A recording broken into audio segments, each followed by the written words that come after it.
ఎందుకని మా బ్రతుకుల్లో మాకు క్షేమం లేదు, మాతో ఉన్న వారికి కూడా క్షేమం లేదు దావీదంటే, నువ్వు లోకాన్ని వదలలేకపోతున్నావు. అవసరమైతే ఆత్మీయతని విడిచిపెట్టేస్తున్నావు, అవసరమైతే ఆరాధన విడిచిపెట్టేస్తున్నావు, అవసరమైతే సహవాసాన్ని విడిచిపెట్టేస్తున్నావు. లోకాన్ని మాత్రం గట్టిగా నువ్వు పట్టుకొని ఉన్నావు. మరలా నెలకో పండుగ వచ్చేసి మరలా నేను క్రైస్తవునేనని చెప్తున్నావు. కాబట్టి నీ ఎదుట ఇంకా నీ శత్రువు నిలిచి ఉన్నాడు, నీ ఎదుట ఇంకా నీ సమస్యలు నీతోనే ఉన్నాయి, నీ ఎదుట ఇంకా నీ పరిస్థితులు ఆ విధముగా ఉన్నాయి. ఇదిగో నీ జీవితంలో ఒక తీర్మానానికి రాగలిగితే, అయ్యా నేను లోకాన్ని విడిచిపెడతాను, లోకములో ఉన్న వాటిని విడిచిపెడతాను, శరీరాశలు నేను విడిచిపెడతాను, నేత్రాశలను నేను విడిచిపెడతాను. అయ్యా లోకములో ఉన్నది ఏది నాకు వద్దు తండ్రి, లోకాన్ని నేను విడిచిపెట్టేస్తానయ్యా. అయ్యా నేను లోకాన్ని విడిచిపెట్టేస్తానయ్యా, లోకాన్ని విడిచిపెట్టేస్తానయ్యా. నువ్వు జీవితంలో ఒక తీర్మానానికి రా. ఈ పూట నీ ఎదుట ఎంత పెద్ద సమస్య ఇటొచ్చు, ఈ వాక్యము లైవ్లో వీక్షిస్తూ ఉన్నవారైనా, ఈ స్థలానికి వచ్చిన వారైనా, దావీదు ఎదుట ఉన్న సమస్య కంటే ఈ పూట నీ ఎదుట ఉన్న సమస్య ఎత్తు కాదు, దానికంటే బలమైనది కాదు, దానికంటే లావైనది కాదు, దానికంటే ఫిట్నెస్ ఉన్నదేమి కాదు.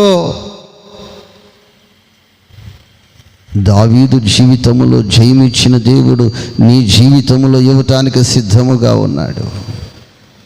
అయితే ఆ లోకము అను కొనను నువ్వు ఎంతకాలంగా పట్టుకుని ఉన్నావు.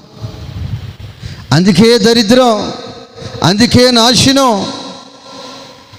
అందుకే సమస్యలు, అందుకే నీ ఎదుట ఇంకా ఫిలిష్తీయుడు నిలిచే ఉన్నాడు.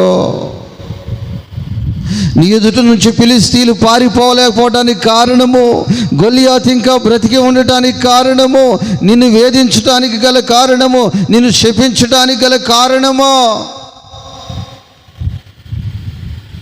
ఈ గొలియాతు ఏం చేస్తున్నాడంటే, నీ మీదకి చీకటి శక్తులను పంపిస్తూ ఉన్నాడు. బైబిల్లో అక్కడ రాయబడి ఉంది, ఆ యొక్క చీకటి శక్తులారా ఇదిగో దావీదును పతనం చేయండి. ఆ చీకటి శక్తులు పతనమైపోవాలంటే, ఆ దైవ శక్తులు పతనమైపోవాలంటే, ఆ గొలియాతు కూలిపోవాలంటే నువ్వు ఆ లోకము అనే కొనను వదలగలిగితే చాలు. లోకము అనే కొనను వదలగలిగితే చాలు, విజయము నీ సొంతం. అయ్య బాబోయ్, నేను వదిలితేనండి మా వాళ్ళు ఒప్పుకోరండి, మా వాళ్ళు చెప్పారండి, దాన్ని గట్టిగా పట్టుకోవాలండి. అందుకే ఇంకా నీ జీవితంలో గొలియాతు బ్రతికి ఉన్నాడు. గొలియాతు నీ మీదకు చీకటి శక్తులను పంపిస్తున్నాడు, చేతబడి శక్తులను పంపిస్తున్నాడు, దైవ శక్తులను పంపిస్తున్నాడు, నిన్ను శపిస్తూ ఉన్నాడు. ఆ శాపము బ్రేక్ చేయబడాలంటే, ఆ చీకటి శక్తులు నిర్మూలత జరగాలంటే, ఆ కొనను విడిచే ధైర్యం నీకుందా? ఆ కొనను విడిచే తెగింపు నీకుందా? నువ్వెప్పుడైతే దాన్ని విడవగలుగుతావో, దాన్ని వదలగలుగుతావో, నా దేవుడు నీ జీవితంలో విజయము కలగ చేయటానికి సిద్ధముగా ఉన్నాడు. నా ప్రభు సిద్ధముగా ఉన్నాడు. ఆ రాయి సిద్ధంగా ఉంది. ఆ రాయి ఎలా ఉంది? ఎప్పుడైతే ఆ కొనను వదులుతావో, ఆ రాయి సూటిగా తేటగా వెళ్ళి గొలియాతు నుసుకును కొట్టాలని నా ప్రభు సిద్ధముగా ఉన్నాడు. ఆయన సిద్ధమే.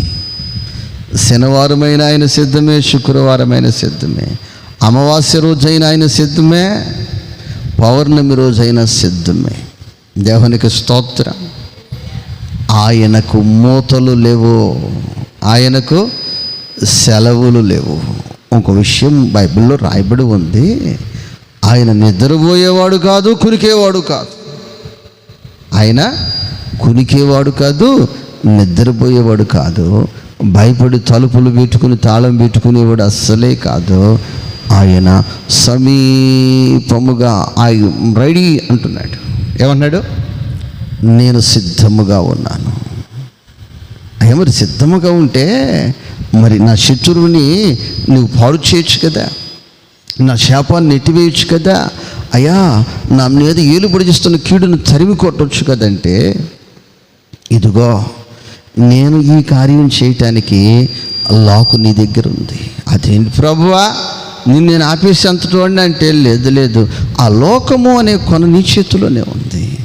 ఆ లోకము అనే కొన ఈ పూటను కానీ నువ్వు విడవగలిగితే జయమే జయమే జయమే ఎల్లవేళలా నీకు